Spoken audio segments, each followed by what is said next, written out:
लड़की को उठा कर लाओ।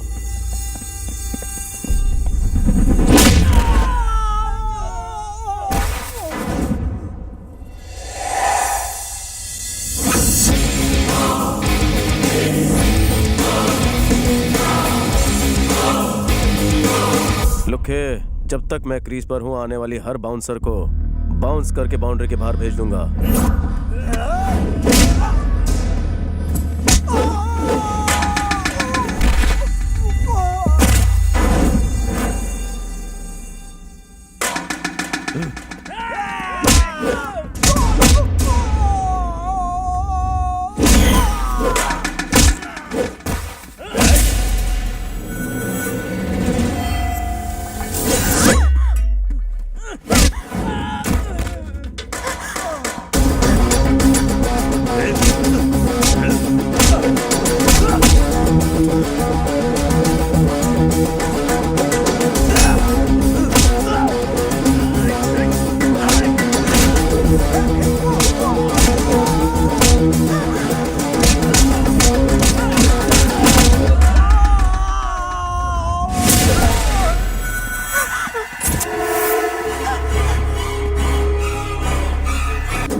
मेरी बहन को मारने की कोशिश की।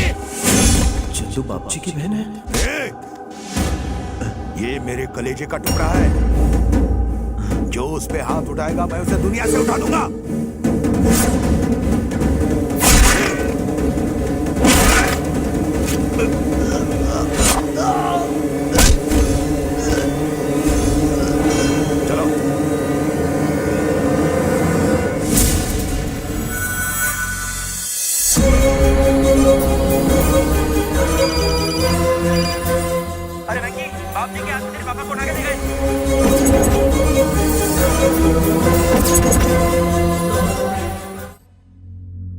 आप नहीं जानते कि ये किसी लड़के से प्यार करती है?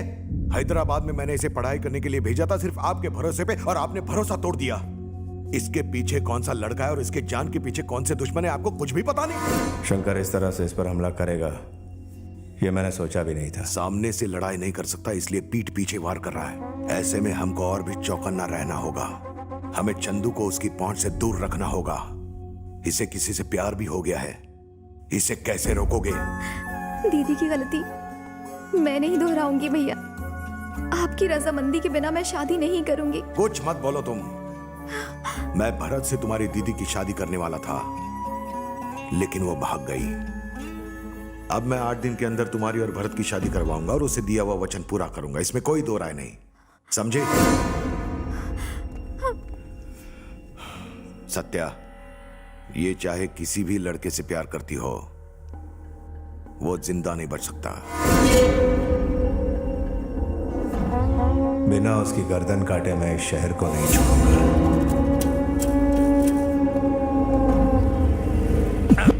ध्यान से सुनो, अगर हमने भैया से कहा कि हम उसे ढूंढ नहीं पाए तो भैया हमारा राशन कार्ड से नाम कटवाएंगे और इसे ढूंढने दोबारा भेजेंगे। इतनी धूप में कौन भटकेगा? इसलिए हम कहेंगे उसे टपका दिया। भैया हमने उस लड़के को टपका दिया। हाँ भाई। शाबाश। भैया उस लड़के को लेकर बाबूजी की सारी टेंशन खत्म कर दी हमने। बाप जी को टेंशन सिर्फ उस लड़के का नहीं, कोई और भी है। और कौन? एक आदमी जो जानता है कि शंकर हमारा दुश्मन है, जिसने चंदू को मारने के लिए शंकर को अपने साथ मिला लिया। कौन है वो? वारंगल का केशव रेड्डी।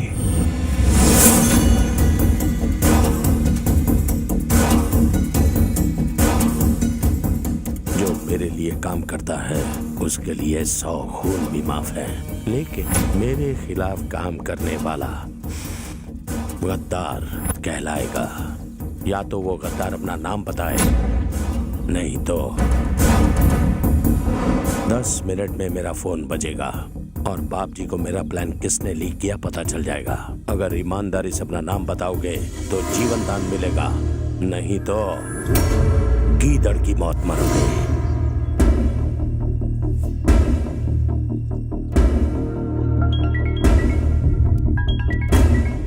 भैया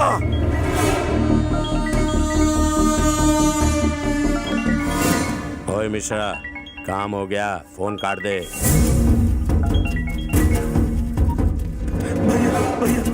भैया मुझे माफ कर दो, मुझसे गलती हो गई भैया। भैया माफ कर दो भैया, मैंने आपका नमक खाया भैया। इस घर का नमक खा के वफादारी बाप जी से करते हो? माफ कर दो भैया। मेरे घर के चारों तरफ एक दीवार खड़ी है, मेरे चारों तरफ मेरे आदमी हैं, दोनों का मजबूत होना जरूरी है। ले चल।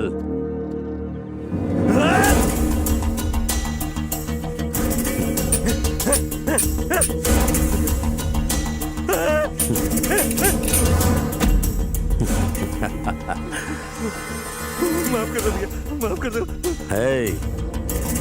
अपनी वफादारी दिखाने का दूसरा मौका भी खो दिया। Last chance. खुद को मार, खुद को मार।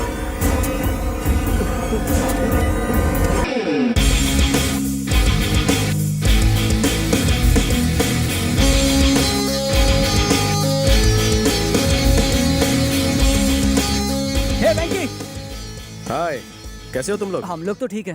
हे, पहले तू बाप जी की बड़ी बहन की शादी कराने यहाँ से चला गया था और अब दोबारा आया उसकी छोटी बहन से शादी करने के लिए। तेरा मकसद क्या है यार? शादी के बाद उसके बच्चों का बाप बनने का रे। तू हमें मरवाना चाहता है क्या? जिस पे तेरा दिल आया वो बाप जी की बहन है, तूने उससे प्यार क्यों किया? मैंने बाप जी की बहन से प्यार नहीं किया, जिससे प्यार किया वो बाप जी की बहन निकली। मैं क्या करता? चाहे हम बम पर गिरे या फिर बम हमारे पर गिरे, फटना तो हमें ही पड़ेगा। बाप जी के गुंडे हर जगह तुझे तलवार लेके ढूंढ रहे हैं। अगर उन्हें पता चला कि तू उनकी छोटी बहन से शादी करने वाला है तो वो तेरा मर्डर ही कर देंगे। तू चाहता क्या है? मुझे उन्हें अपनी स्टाइल से मनाना पड़ेगा। वो नहीं माने तो? लड़के लेकर रफू चक्कर हो जाऊंगा।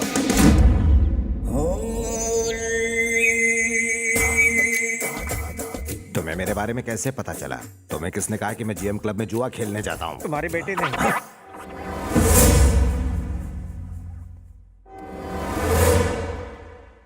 गुस्से से मत देखिए, सुसु आती है। तुम्हारा नाम क्या है? मेरा नाम पप्पू पापा राव है, प्यार से लोग पप्पी कहते हैं। एक मिनट, क्या इन्होंने मेरा नाम पूछा? सर, मेरा नाम सिपे सालार है, प्यार से सिप्पी कहते हैं। क्या काम करते हो? सुबह पूजा में ब्रेक लेके ब्रेकफास्ट करता हूँ, फिर रेस्ट करता हूँ, उसके बाद लंच लेता हूँ। मतलब? ब्रेकफास्ट करने के बाद रेस्ट करता है, रेस्ट करने के बाद फिर से ब्रेकफास्ट करता है, यानी सिर्फ खाता है और आराम करता है।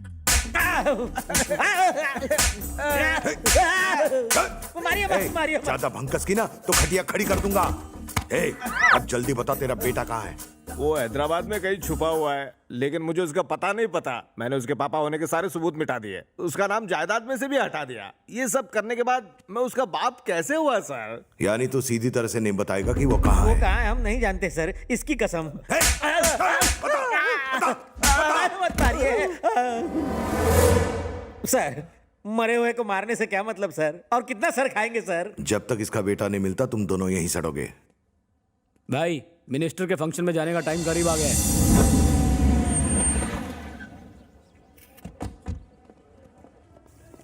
नमस्ते। नमस्ते बाप जी। कैसे और हो? सलाम कबूल करो।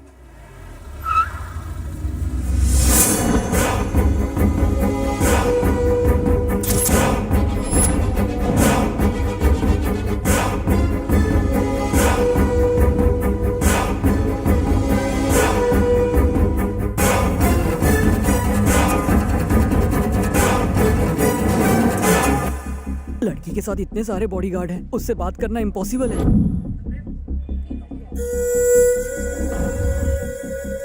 हे, सब लोग होशियार रहना। Thank you. अगर किसी ने चालाकी दिखाई तो उसे उड़ा देंगे। Smile please. मैडम आपसे कह रहा हूँ, स्माइल प्लीज। मैडम कैमरे की तरफ देखकर एक बार स्माइल तो कीजिए।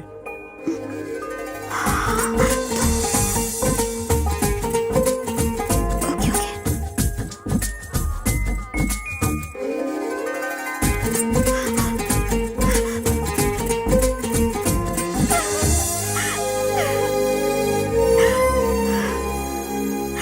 वेंकी, मैंने तुमसे मिलने की सारी उम्मीदें छोड़ दी थी। मैं तुम तक पहुंचता उससे पहले तुम्हारा भाई तुम्हें ले जा चुका था। लेकिन तुम यहाँ कैसे? मैं इसी शहर में रहता हूँ।